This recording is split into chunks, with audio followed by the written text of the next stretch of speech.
You deleted their number. You told yourself you're done. You even had a few good days where you barely thought about them. And then, out of nowhere, a song comes on. Or you drive past that one place. Or you just wake up at 3 a.m. for no reason at all.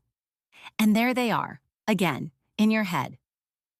And the worst part isn't that you miss them. The worst part is, you know. You know they weren't good for you.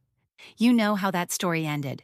You've replayed it 100 times, and yet, you'd probably pick up if they called right now.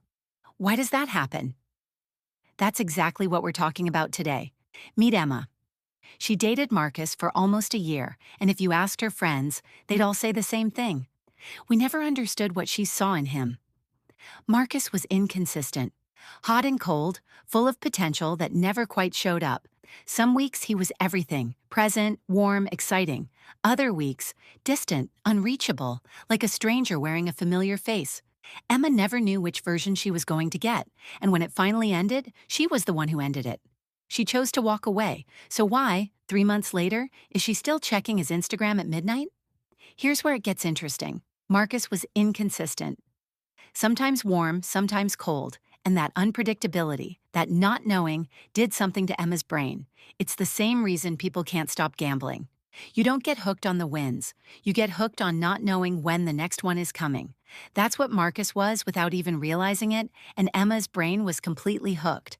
But that's only half the story. Because missing someone isn't really about them. It's about everything they represented. When Emma misses Marcus, she's not just missing him.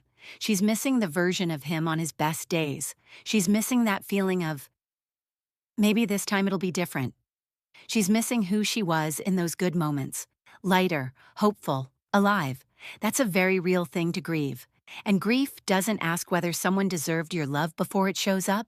It just shows up.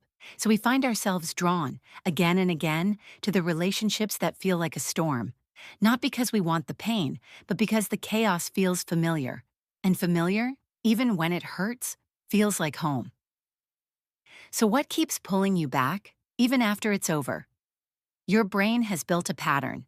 Every time you drove past that place, you were with them. Every time that song played, they were there. Every time something good happened, they were the first person you wanted to tell.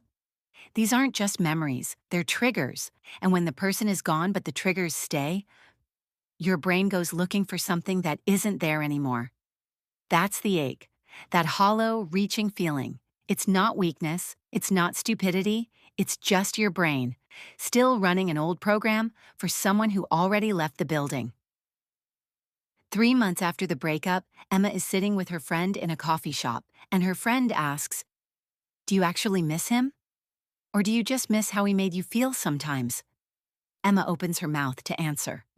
And stops, because she realizes she doesn't actually know, and maybe that's the most honest place to start. Not, "I need to get over this." Not, "What's wrong with me?"